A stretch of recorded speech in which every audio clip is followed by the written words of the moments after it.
December 7th, 1941, 7:48 in the morning at Pearl Harbor, Hawaii. It is a perfect, warm, tropical Sunday morning. The air feels soft and smells like salt water and sweet flowers, and the sky is a bright blue that looks almost unreal. Along the east side of Ford Island, the giant ships of the United States Pacific Fleet are still and quiet. 7 huge battleships sit side by side in the shallow water of Battleship Row. They look like giant, heavy metal monsters full of pride. The USS Arizona, the USS Tennessee, the USS Maryland, and tied next to the Tennessee is the USS West Virginia, a massive 33,000-ton warship, strong like a floating fortress. Deep inside this steel giant, 22-year-old Doris "Dory" Miller is doing his laundry. He is a mess attendant 3rd class, and if the ship ever goes to war, his battle spot is deep below the waterline, where he helps pass ammunition up to the fighters. Dory Miller does not know, and no one knows, that just 4,000 yards away, a Japanese B-5N Kate torpedo plane is getting ready for its attack. Flying only 40 feet above the water, under the plane hangs a Type 91 torpedo, a heavy metal tube filled with explosives built to destroy. Dory Miller is not a gunner. He is not an officer. He is not a planner. He is a cook on a ship, and in the next 10 minutes, he will do something so unbelievable and so against the rules that it will break the old ways of the United States Navy and change the history of naval war forever. To understand what happened on that bloody Sunday, you must first understand the man who made the plan, Admiral Isoroku Yamamoto, the leader of Japan's combined fleet. Yamamoto was a gambler, and he understood America better than America understood itself. He had studied at Harvard, he had worked in Washington, D.C., and he knew one terrible truth: Japan could not win a long war. America's huge factories were a sleeping giant, and if that giant woke up, it would crush Japan. Yamamoto's whole plan was built on one huge, risky idea: not to win a long war, but to win the whole war in one morning. He created a plan so bold and so dangerous that even his own naval leaders called it crazy.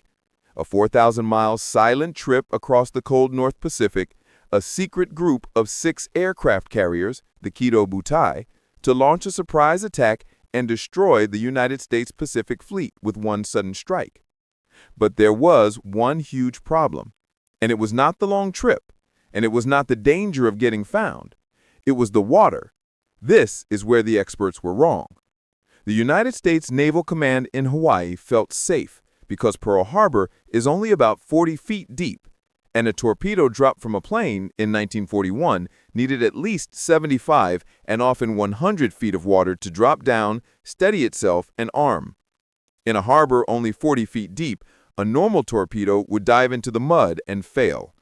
The experts said Pearl Harbor was safe from torpedoes, but they did not think about the smart work of Japanese engineers.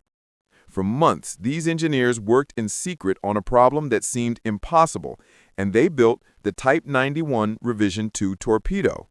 It was a deadly design. They put small wooden fins on the back, simple, cheap pieces that cost about $10. These wooden fins would snap off when the torpedo hit the water, but not before they held it steady and kept the angle correct. They also added a second control system with a gyro, so the torpedo would move straight. The result was a weapon that could arm and run in only 33 feet of water, a torpedo made to destroy the ships in Pearl Harbor. The experts in Washington and London were thinking about the Philippines and Malaya. The experts on Battleship Row were getting ready for a calm Sunday morning. The experts said the harbor was safe, and at 6 in the morning on December 7th, the Kido Butai turned into the wind. 353 planes, torpedo planes, dive planes, and 0 fighters lifted off the carriers. The first wave had 183 planes, and they pointed straight toward the target. At the very same time these planes left their decks, Dory Miller was waking up. His day started at 6 in the morning, and his first job was to serve breakfast in the officers' mess. To know what Dory Miller did, you must know what he was not allowed to do. You must understand the United States Navy of 1941. It was a white man's Navy, and it had a huge, unfair, and harsh problem. Dory Miller was born in Waco, Texas in 1919. He was the son of a sharecropper. He was 6 feet 3 inches tall and weighed 200 pounds. He had great natural strength, and he was the star fullback on his high school football team. He joined the United States Navy in 1939 to see the world and to find a better life. But for a black man in 1939, there was only one path in the United States Navy. Of 1942, black men were not treated as real sailors. They were not allowed to be by official written rules. They were only allowed one job, mess attendant or steward's mate. These jobs meant cooking food, washing dishes, serving meals for white officers, cleaning their rooms, shining their shoes, and making their beds. They were basically servants on ships, and they were blocked by law from taking any combat role. They were not allowed to train on weapons. They were not allowed to become gunners or mechanics or navigators. And let me make this completely clear. The experts of the United States Navy, the admirals and planners, believed that men like Dory Miller could not fight. They believed they did not have the skill, the courage, or the ability. They did not trust them with a weapon. They saw them only as the men who made breakfast. But the crew of the USS West Virginia knew Dory Miller. They did not just know him as the quiet man who brought them coffee. They knew he was the ship's heavyweight boxing champion. In the rough, bare-knuckle fights held on deck, Miller had beaten every man who tried to face him. He was a fighter forced to work as a servant. He was like a weapon covered by an apron, a man with a strong, brave heart who was only allowed to carry laundry. This was the man who was about to crash into Yamamoto's huge, risky plan. At 7:48 in the morning, Dory Miller is deep inside the ship. Some reports say he was in the laundry, others say the kitchen, but this does not matter. What matters is he was far below the main deck, 4 levels down, close to the waterline, and trapped by steel all around him. High above on the bridge, a young officer sees something. He sees a plane, and it looks strange. It is not one of theirs. He looks again and sees the red circle on the wing, the meatball. He shouts for the general alarm, but it is already too late. The first wave of torpedo planes has arrived.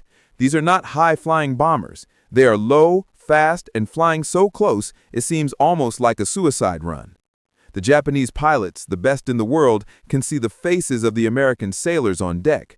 They are aiming straight for the battleships.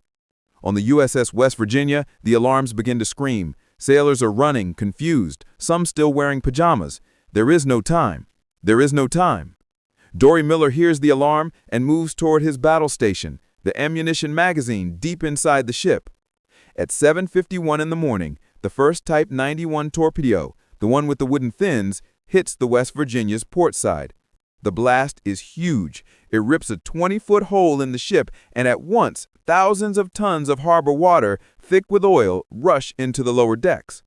Before the ship can react, a second torpedo hits, then a third, a fourth, and a fifth. The 6th torpedo hits the rudder and destroys the steering. It is the blow that finishes the ship. In less than 2 minutes, the USS West Virginia has been struck by at least 7 torpedoes. It is a death sentence. Down below, where Dory Miller stands, everything becomes dark and filled with screams and fire and chaos. The explosions slam him into a wall, the lights go out, and everything becomes dark. There is only the roar of the ocean rushing inside. The ship is beginning to turn over. It is dying. Men around him are trapped and drowning in the darkness. The ammunition magazine he was trying to reach is already underwater. His official battle spot is gone. He is trapped in a dark, flooding steel grave that is rolling onto its side. The experts are gone. The system is burning. And the cook who was never trusted is now alone. Dory Miller is a cook, not a damage control expert, but he is a fighter, and he wants to live. He pushes through the black water in the tilted floors. He knows these halls better than anyone because he cleans them. He moves by touch. He knows he must go up. He climbs until he reaches the main deck and steps into a nightmare. The sky is black, not from clouds, but from planes. The air is a hot, screaming mix of smoke, burning fuel, and exploding shells. Men are burning, men are jumping. The water around the ships is burning too. The USS Arizona, tied behind them, has just blown up. A massive bomb hit its forward magazine, and the blast sends a fireball 500 feet high, lifting the 33,000-ton ship out of the water. The shock wave slams into the West Virginia and knocks Dory Miller flat. He looks around. Everything is chaos.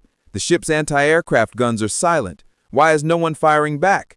The Japanese planes are not only dropping torpedoes, they are attacking with machine guns. Their 7.7mm rounds are ripping the crew apart. The trained gunners, the men allowed to touch the weapons, are dead. They lie over their 50 caliber guns, torn apart. The untrained men, the cooks, the band players, the officers run for cover. The noise is not a small pop, it is a huge shaking roar. A 50 caliber bullet is huge, the size of a man's thumb, and it blasts out of the gun at nearly 3,000 feet per second, built to tear engines out of the sky. And Dory Miller, the ship's heavyweight boxing champion, is holding 2 of these guns. He does not know about leading a target. He does not know about bullet drop. He knows instinct. He knows how to aim, and he aims into the sky at the Japanese planes, at the dive bombers of the second wave dropping down to finish the attack. He grips the guns and fires. He does not shoot short, careful bursts like the experts. He holds both triggers and creates a storm of fire. A stream of blazing tracers pouring 1,600 rounds each minute, incendiary rounds and armor-piercing rounds fly out of the guns. He is not carefully aiming. He is wiping the sky clean. He draws a line of steel across the air and tells the Japanese planes, "You cannot pass." The officers on the bridge look down and they cannot believe what they see. The cook, the mess attendant, the man who was not allowed to fight, is now giving the strongest and only anti-aircraft defense on the whole dying battleship. The Japanese pilots notice it too. They expect easy targets with no return fire. They do not expect one non-stop storm of 50 caliber fire blasting up from a ship that should already be sinking. They begin to avoid his line of fire. His gun, the cook's gun, has become the most dangerous place on all of Battleship Row. He keeps shooting and shooting for 15 minutes. 15 long minutes while planes attack, while bullets hit the deck, while bombs explode around him, while the ship leans and sinks under his feet. He does not move. He does not hide. He does not stop. He only fires. He keeps firing until every belt of ammunition is empty. He keeps firing until the water rising on the deck almost floods his gun. He keeps firing until the last Japanese plane is gone. He keeps firing until all that is left is fire, smoke, and the sound of a dying ship. Then there is silence. The attack is done. The sky is empty. Dory Miller lets go the gun handles. His arms feel dead. His head is ringing. He is covered in sweat, oil, and smoke. He looks around. The battle is finished, but the West Virginia is lost. The ship has taken 7 torpedoes, more than any other ship that day. It has taken 2 giant armor-piercing bombs. The port side is crushed, flooded, and broken. The ship is leaning 28 degrees and sinking fast. The order to abandon ship is finally given. The West Virginia, this huge 33,000-ton fortress, is no longer a ship. It is a grave. It is settling down into the 40-foot deep mud of the harbor. It is not rolling over like the USS Oklahoma, only because the USS Tennessee is tied beside it, holding it partly upright. Dory Miller, after doing something he was never allowed to do, becomes a sailor again. He helps his crew. He pulls hurt men from the smashed decks. He guides men who are bleeding and shocked toward the ropes being thrown from the Tennessee. He helps lay a plank between the 2 huge ships. He and the other survivors walk across. He jumps from the sinking battleship onto the deck of the Tennessee, and he is one of the last men to get out. And when he turns around, he sees that his ship, the place where he boxed and cooked and washed clothes, is almost gone because it is burning and smoking and half under the water. And the water around it looks like a big lake of fire. And inside the lower decks, 106 of his shipmates are trapped, and they will never see the sun again. And this includes the captain he tried to save, Captain Mervyn Banyan, who lost too much blood on the bridge and died at his post. and the ship is going down, and the crew is being killed, and the people who were supposed to know what to do have failed, and everything is falling apart. And in this moment, Dory Miller sees a problem, but it is not the planes or the sinking ship. He sees his captain lying on the bridge, hurt very badly by a piece of shrapnel from the Arizona blast, and the metal has cut open his stomach, and he is dying. But he keeps trying to command his ship, and he will not leave. And the executive officer, a man named Johnson, runs to Miller, and he does not see a cook. He only sees a strong 200-pound man, and he yells for help to move the captain. And the bridge is open to the sky and filled with bullets, and it is like walking into death. But Dory Miller does not stop to think, and he and Officer Johnson run into the fire, and they grab their captain, who is in terrible pain but still awake. And the captain tells them to leave him because he is done. But Miller does not listen, and he lifts the captain gently, a man he probably served coffee to that same morning, and he carries him out of the fire to a safer spot. And he has done his job, and he has saved his captain, and he could stop now, and no one would blame him, and he could find a raft or jump in the water because he's only a cook.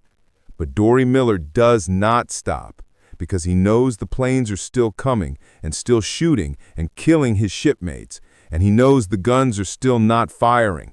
And he looks at the burning sky and the dead gunners, and then he sees the guns. 2 big 50 caliber Browning machine guns on the deck waiting to be used. A weapon he was not allowed to touch, and a machine he was never trained to fire, a job the experts told him he could not do. And he looks at the gun, and he runs past the dead gunners and jumps over broken metal and gets behind the twin-mounted 50 caliber Browning machine guns, a heavy and complex belt-fed, air-cooled weapon that can fire hundreds of rounds every minute. It is a weapon he has never been trained to use, and he is not a gunner, and he does not know how to load it or aim it, but he knows it needs to fire. And a young officer named Anfred White is close by, and he sees Miller, and he does not see a cook. He only sees a strong pair of hands, and he yells over the loud noise, asking, "Can you fire that thing?" And Miller answers honestly and says, "No, sir, but I can learn." And White yells back that he will load it and Miller should fire it. And this is the moment when the expert system breaks, because all the rules are gone and the policies are burning, and there are no more cooks and no more gunners. There are only people who are alive and people who are dead. And White and another sailor get the ammunition belts feeding into the gun, and Miller holds the handles and pulls the trigger. And for the first time, the USS West Virginia fires back. And the attack on Pearl Harbor, the huge and risky gamble by Yamamoto, is ending, because in only 90 minutes, the Japanese have won. And it is the biggest and most destructive naval victory in modern history, and 2,403 Americans are dead, and 1,178 are wounded, and 18 ships, including all 7 battleships on Battleship Row, are sunk or badly damaged. And the United States Pacific Fleet, the sleeping giant, has been struck down in its own home. And the experts in Washington are shocked, and the experts at Pearl Harbor are broken. And the whole system and plan and expert belief that Pearl Harbor was safe has failed completely. And in the middle of this huge disaster, in the middle of this national nightmare, a new story starts, and it grows like a legend, the story of the cook who manned a gun. And in the wild days after the attack, when the smoke clears and the Navy tries to understand what happened, many reports start coming in because the survivors from the West Virginia, the officers and the sailors, are all telling the same shocking story, the story of Dory Miller. And they say how he saved the captain and how he was only a mess attendant with no training, but he fired a 50 caliber machine gun. And they talk about the planes, the Japanese planes he shot down. And people argue about how many because the reports are excited and messy. And some say he hit 2, and others say it was 4, and some say it was as many as 6. And we will never know the exact number because the chaos and the smoke and the fire and 1,600 rounds a minute made it impossible to confirm.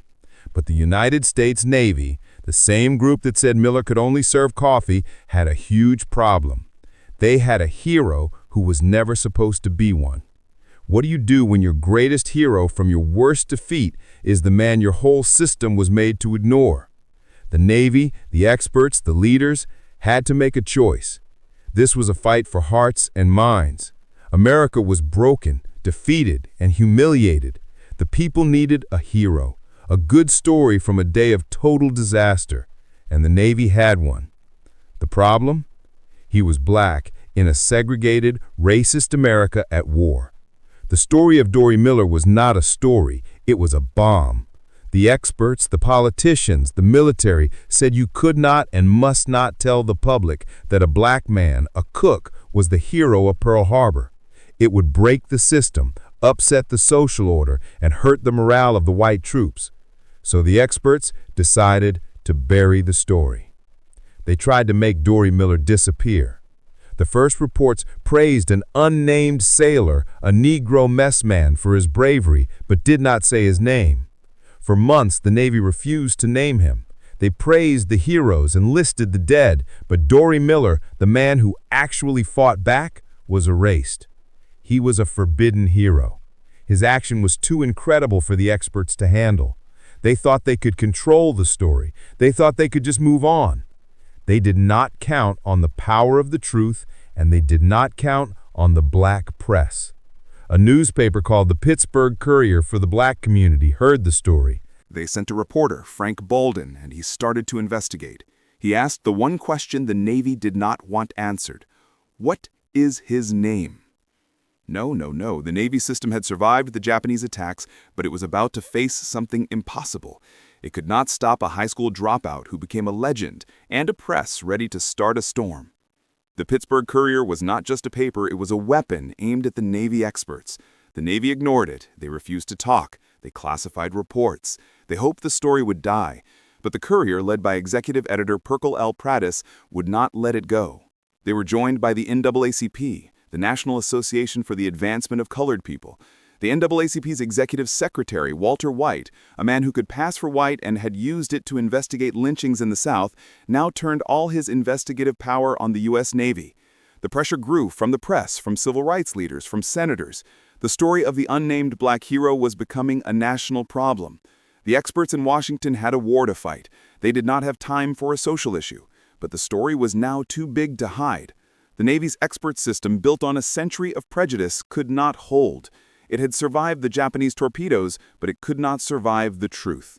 On March 14, 1942, 3 months after the attack, the Navy finally gave in.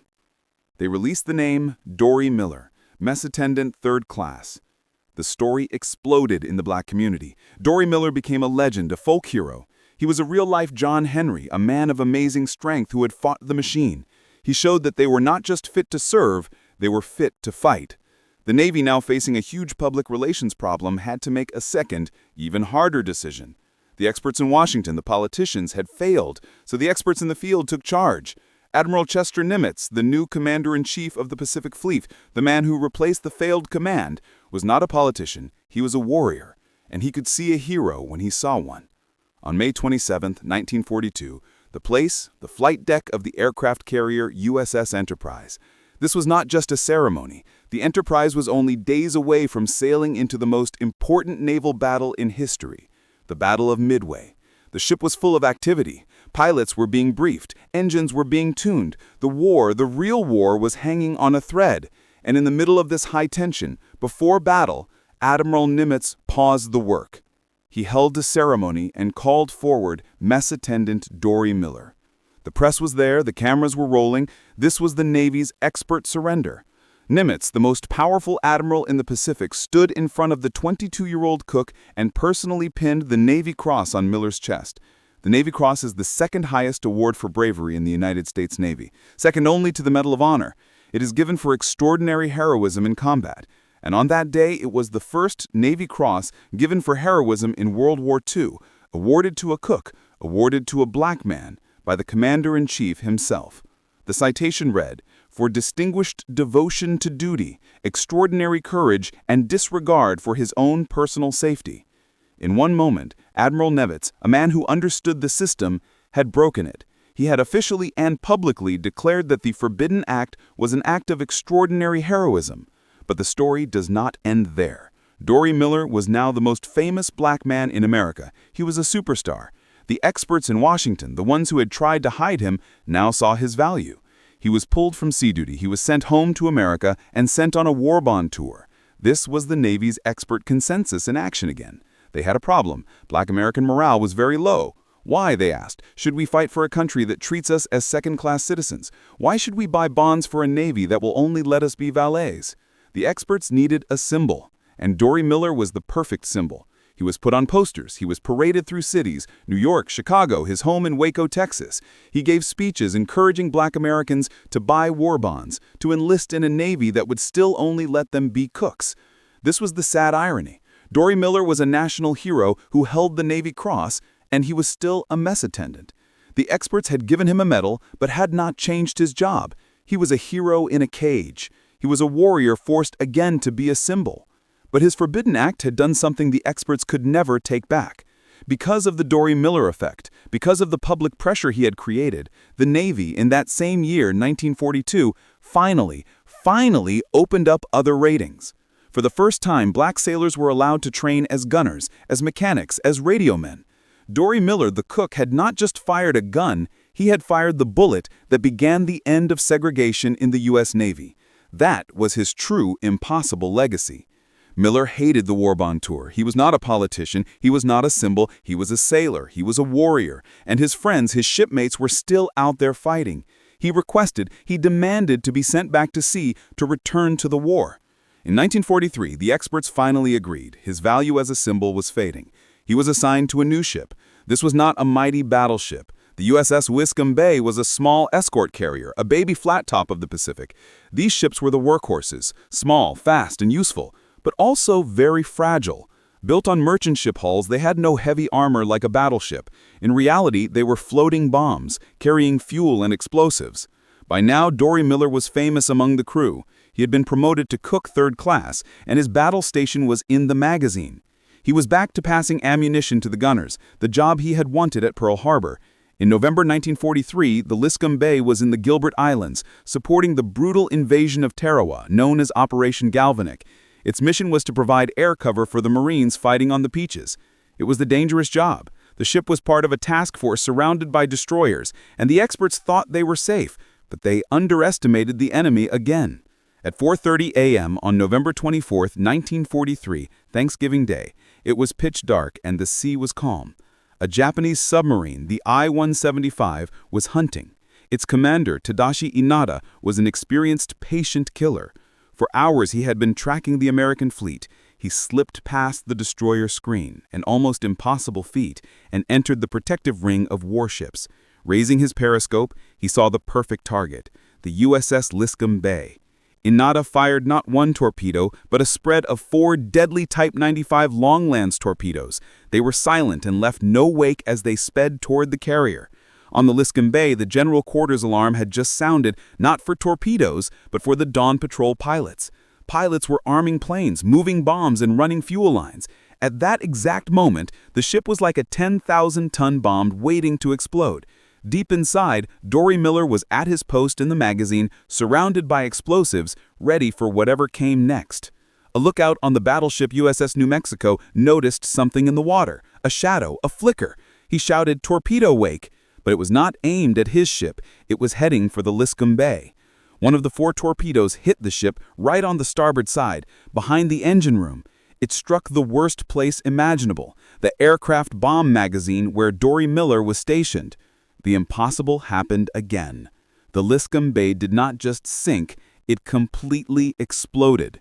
The 10,000-ton ship blew up in a massive fireball. A towering column of fire, smoke, and steel shot 1,000 feet into the air. The blast was so strong, sailors on ships miles away were thrown off their feet. Debris rained down everywhere. On the USS New Mexico, 5,000 yards away, even the task force commander, Admiral Slew McCain, was jolted so hard he thought his own ship was hit. When the smoke cleared, there was nothing, just a hole in the ocean. The Wiscombe Bay was completely gone, blown into countless pieces. It took 23 minutes for the last fragment of the stern to sink.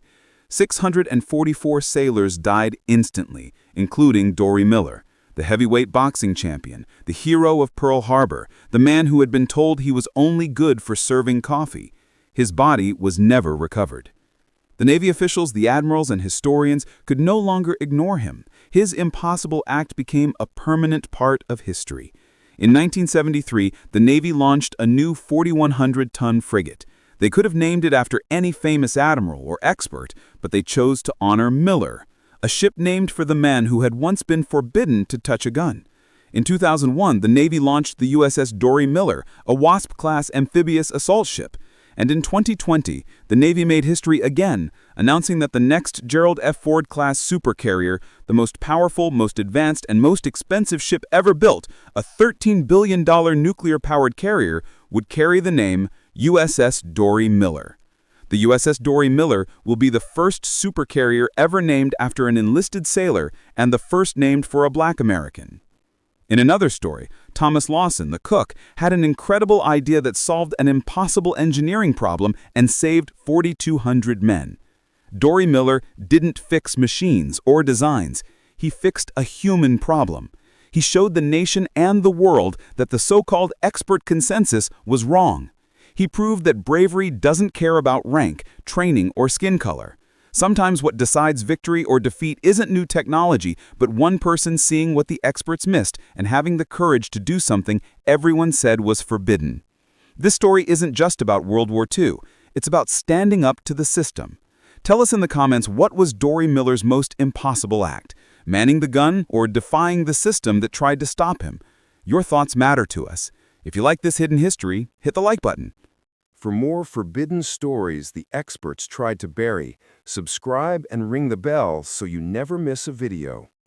In our next episode, we'll reveal the ghost army that tricked Hitler in broad daylight.